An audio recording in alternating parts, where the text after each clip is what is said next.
Sure. Sure. I thought that was just like slight prediction of what. Good. Tell me exactly what's going to happen to you. Okay, Jesse, you have first dibsies Oh, yes. on questions. 29 C. 20. Jesse has asked us to look at. Oh, I have one too. Okay, Aaron, just you can be second.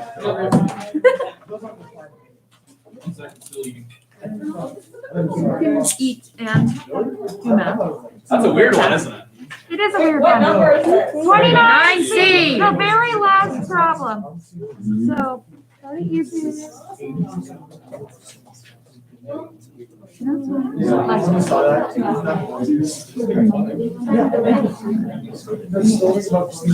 Okay. This all right, quiet down everyone. This one, it may or may not be obvious when you look at it that this one's going to be more challenging because you might go, oh, like this is a higher Big degree than number. this. So what you do a lot of times when you're doing math like this is you just give up, hope for the best. No, you just apply the method. You apply the method that you're learning about and just kind of see what happens as you go. So Yeah. this thing seems like a pretty good candidate to be our U, right? Let's see what happens. So U should be x squared minus 1.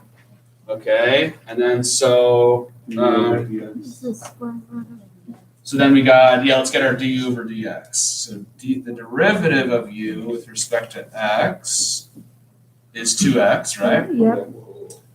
Which means that, let's rearrange this. So that means that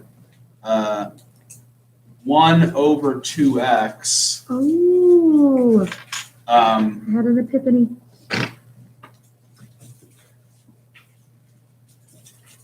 Kind of a weird looking substitution, right? But I mean, if you apply the exact same reasoning as before, this is what it would look like, right? Yeah. Or maybe like it might make more sense to you. I have a pretty good feeling this is going to make the most sense, as if we read it like this. If we replace the dx with du times 1 over dx. Sorry, 1 over 2x, sorry. Does that make sense? Everyone's okay with how we get from here to here? Sure? Okay. So then we also have here, this would tell us, I don't think I want to, if you're starting to look ahead, this dx is going to get replaced by a 1 over 2x and a du. So that 1 over 2x is actually going to modify this, right? Which means we're going to be left with a 30x squared, right? So it might make sense to do a substitution in terms of x squared. I hope that makes sense. Yes. Like, so when we see that x squared later, just kind of thinking ahead, like we're going to see an x squared later, that x squared is equivalent to a u plus 1. Is that a yeah? Yeah. Are we all yes here? This is funny because I just needed you to remind me that there was a 2x and now I got it. Well, this is a very challenging problem, so it's good to go over it. But are we sure we're okay with how this? Yeah. Yeah. Yeah. Is that the last of the crinkles? Oh my God, J Hall hates crinkles. Keep doing it. Why? No. Please stop crinkling. Oh, So the only difference is this time we're being a little sneaky and saying we're actually not going to be replacing an x. We're going to be replacing an x squared with some expression. So let's do our substitutions now and see what happens. Now a lot of times, those of you that go into higher level math, just a fair warning. Sometimes you try your method and you hit a brick wall. You go, oh, really? Oh, really? Yes. Now sometimes you hit the brick wall and you find out, oh, actually I was very close. Like I was actually very close to getting it. I just had one little thing I needed to fix. Sometimes you're just applying the wrong method.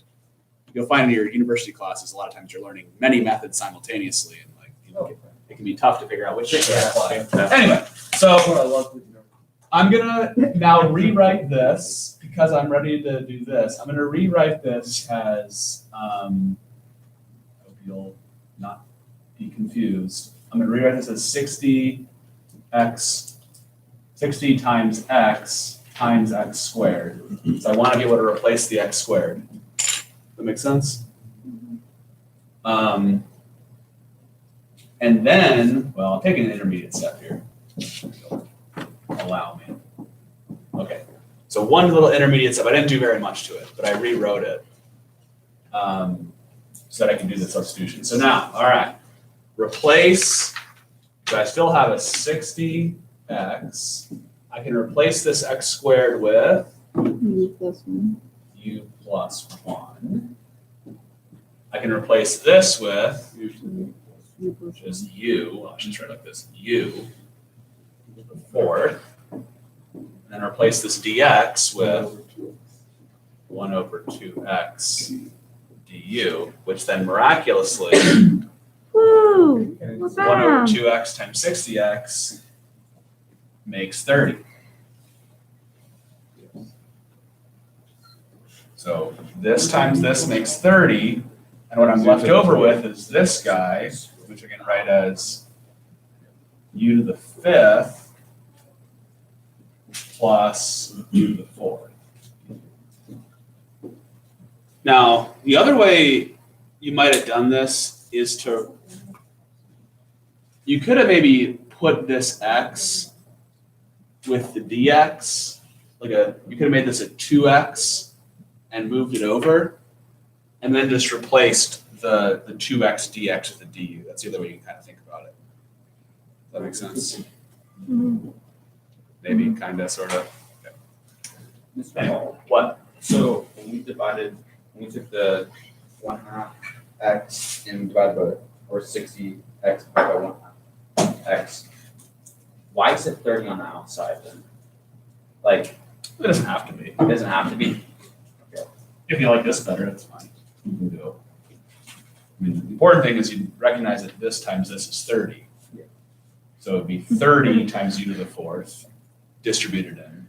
So you could also have written it as 30 u to the fifth plus 30 u to the fourth. Is that Okay. is it better? Yeah, I'll just, like, so it doesn't matter what the 30 is on it, what side of the integral symbol. Well, it's kind of like, okay, so if I wrote 30p plus 30q, that's the same as writing 30 times p plus q, right? Yes. It's very It similar. is the same.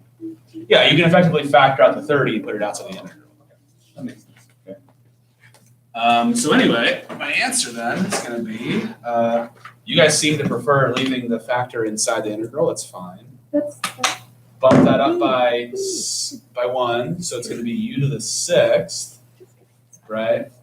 And then divide by 6, right? So 30 u to the sixth over 6 plus here you get 30 u to the fifth over 5. All right, ready for the final answer? Everyone okay with that still? Mhm. So you have 5 u to the sixth plus 6 u to the 5. Now the u's are Yeah. the x squared minus 1 through 4. So Beautiful. beautiful. Jay, when I originally did this problem, I forgot that I forgot the 2x was there. I mean, I had it written down, but I forgot it. So I had like the square root of u plus 1 to the third power, and I was like, what? Rest in peace, Victoria. Why? Press F in the chat. Pay respects. Oh All boy. right, Aaron, do you have another question? Did you have Yeah, can you just do like 22A or something, just talk through that 20? You process? said 22. Yeah, and just talk through that process again. Sure. No problem. Jay, when is the quizzy? Will it be like Friday?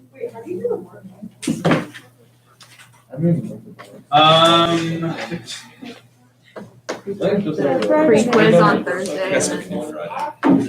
then we do the pre-quiz in class on Thursday, then do Sweet. Okay, so Aaron says, let's see, the process for 22A. So this one, yeah, one of the U substitution is sometimes might be referred to as like sort of the method of last resort. Oh, Because as you can see, it's kind of a complicated process. You only want to use U substitution if that's the Nope, only not good. approach that's going to make sense. So you always want to first check for this idea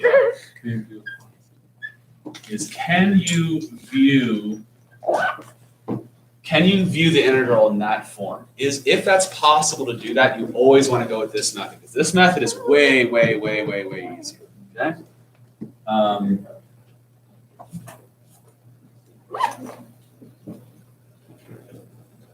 So the process, when you see an integral like this, is you go, you say, I hope it should be pretty obvious who's the u by now. U is the thing being raised to the power. Okay, so this guy's gonna be my u. Now this guy, you're like, oh, he's awfully close to maybe u prime, isn't he? What do I want him to be though? I want him to be a 15. So what I do is in my next line of work is I make him a 15x squared.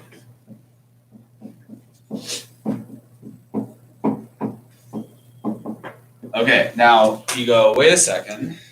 I just basically tripled the size of this nougat. That's not okay, right? So what do I have to do out here? Multiply by 1/3. Now let me just check my work. Let me make sure that's valid. Is 1/3 times 15x squared the same as 5x squared? Yes. Yeah. Good. Good. Yeah. So logically, we have not changed the integral. This integral is equivalent to this integral. So then you say, okay, great. Now it's in this form. So u prime times u to the 7th becomes, and notice that 1/3 is outside. It's 1/3 times this. And this thing is going to be u to the 8th, u to the 8th divided by 8. And so you'd probably say, well, it probably makes most sense to write this as 1/24 times u.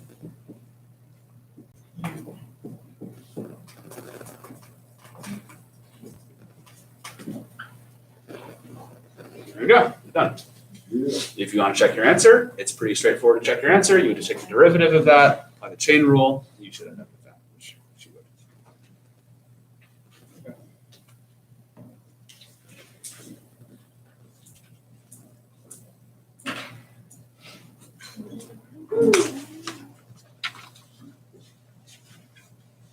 Jason's encroaching into the space of the next problem. Oh. I'm just kidding. You'll find a way. No, Jason, no, don't do that. Bad man. All right. Okay, you worried me there for a second. Are there any more Got it. questions that you guys are unsure Wait, of? hold on, what? Because you worried me for a A second. word problem? Oh, never mind. It's not even worth it. Sure, Okay. we can do that. Are you saying I wrote them back? Why don't we do one where you're given the acceleration function and you find the position? So 26. Homework. Right. Yeah, that's good. Okay, sorry. I have So- my hands. So confused. Well, I'll save you the pain of talking, and I'm gonna go to the bathroom. So. The pain of talking. Pain of trying to talk to you all. That would be a better way to phrase it. All right, yeah, that's a good idea. We'll do 26. So, 26?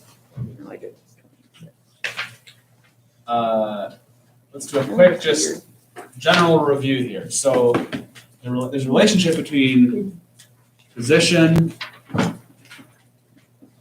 function and then a velocity function, and an acceleration function.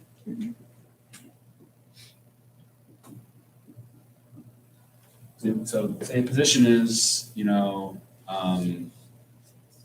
x, well then the velocity is the derivative of x, and the acceleration is the derivative of velocity, right? So derivative-wise, take the derivative to get velocity, take the derivative to get acceleration. So then you can also reverse that process, right? If you have the acceleration and you want to know the velocity, you have to take the antiderivative. So this one says you have an acceleration. Now this is, oh, by the way, guys, this is also true. Does it have to be position? Could it be like, say, volume? Sure. Could it be temperature? Sure. It could be, for example, it could be degrees per minute per minute. Make sense? Or it could be, now if you make it discrete, it gets kind of weird, but they do, it could be like monkeys. The population. Monkeys per day per day. If you were modeling a population like that, say here's your monkeys, here's your number of days, whatever that population is doing something. You would talk about the rate of change of monkeys per day. Happy? Monkeys are dying. Monkeys are dying. So anyway, you guys study this stuff in biology class, like logistic curves and stuff? You must, right? Barely. Here's just quick little application here. Here's your monkeys. Here's,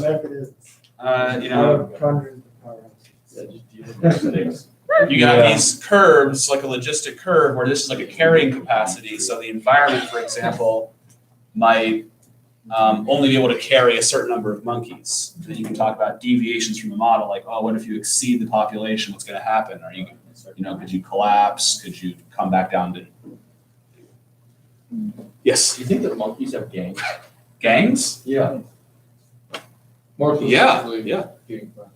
Yeah, more specifically gang violence. Yeah. Chimpanzees. I don't know if you call it gangs, but chimpanzees will frequently go and raid another band of chimpanzees and just murder them and eat them. Jeez, I did not know that. Well, those populations are actually say like this, we did this through that one, right? It's pretty sure. Well, actually, I should have said, like, when they draw this curve,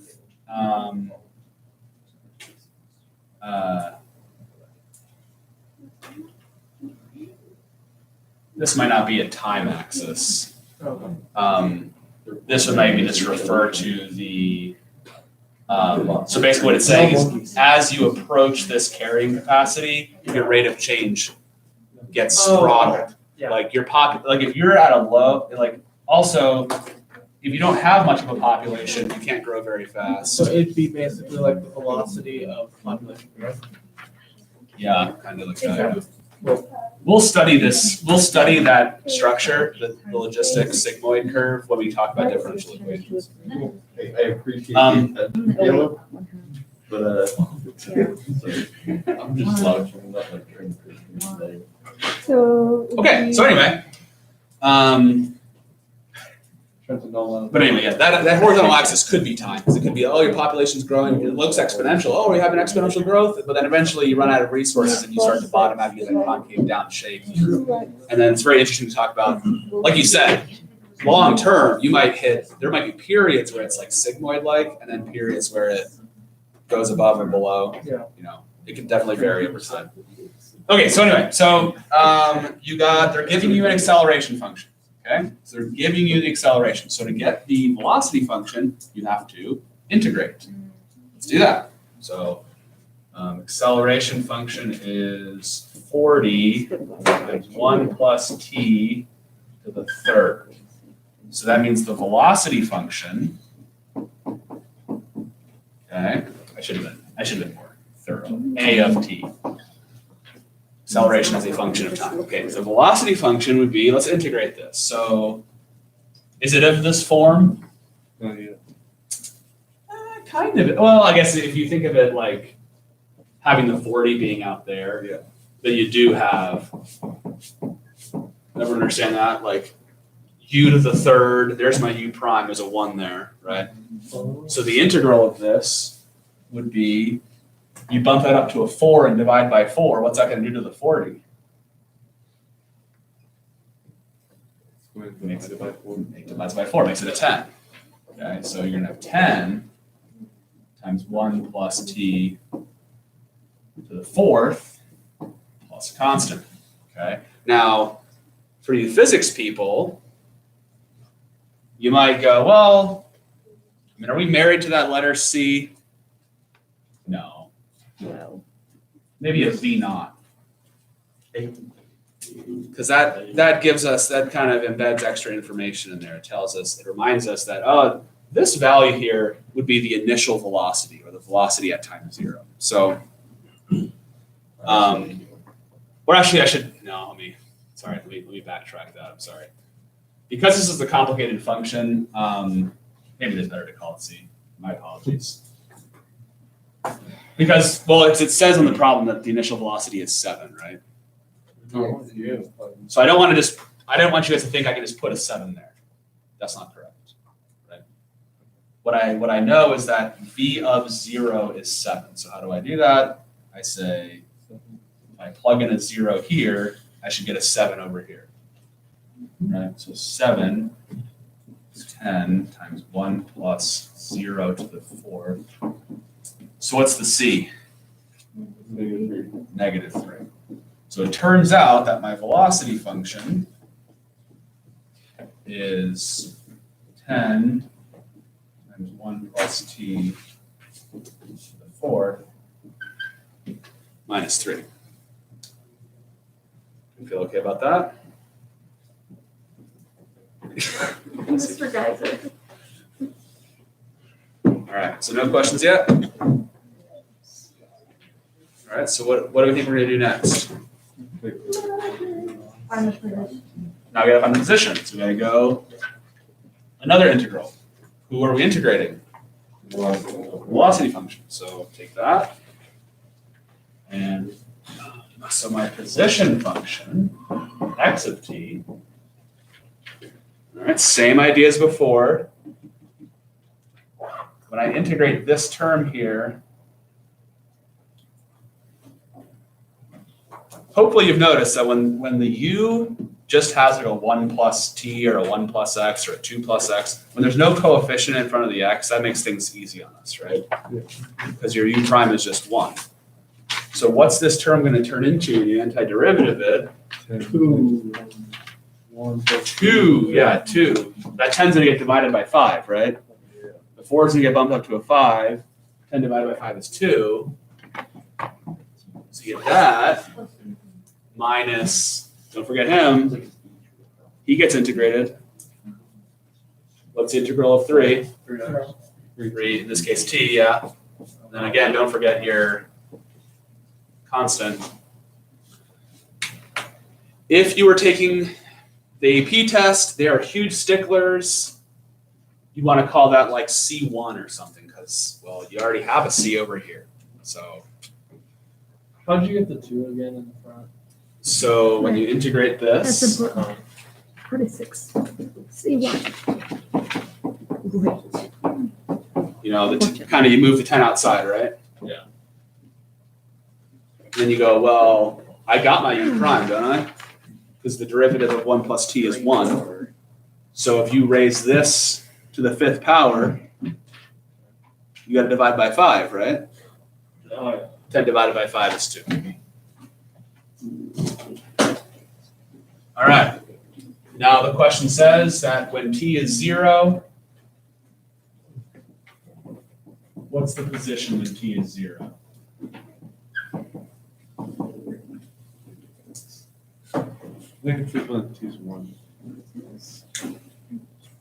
Earlier it says at t0, the velocity is 7 and the position is 10.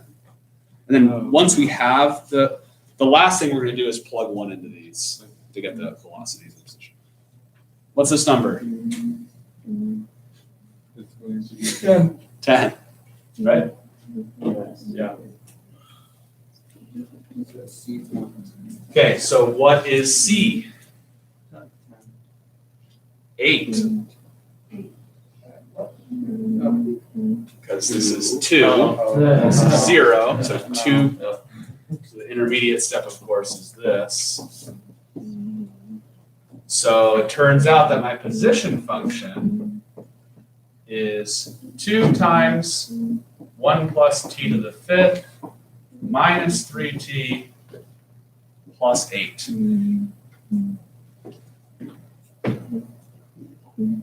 How are our feelies about that? Good. Pretty good. Good feelies? Yeah. All right. Now, the final step of the question is, it says, what are the velocity and position at time 1? So George, you're gonna like this one. George, why? The answer is 420 or something? Pretty much. 69? Yeah. Wow. Okay. So funny. Wow. Okay, anyway, let's get the velocity. So notation wise, you want to indicate what you're doing. So v of 1, if you plug 1 in there, you get 10 times 2 to the 4th minus 3. So 2 to the 4th is 2, 4, 8, 16. 160 minus 3. 157. Don't forget units, if there are units. It's meters. Meters and seconds are the 2 units we're using. So the velocity would be meters per second. And the position at time 1 would be, let's plug in 1, 2 times 2 to the 5th minus 6 plus 8. So 2 to the 5th is 32, that makes 64, 58. Wait, that meant, It's just 3. Cause It's just 3 times. it's one. oh, thank you. Yeah, sorry, we're not plugging 2 in, are we? So yeah, there you go, 64, 61, there, just for George, there you go. I got scared, I thought we weren't gonna get it. Okay. Meme number. You're welcome. Okay. There you go. Not a very fast process, but I hope you'd agree that it's relatively straightforward as far as you just take an integral, find the constant, take the integral again, find the other constant, and then if you need to, plug in time values as needed. So, anything else?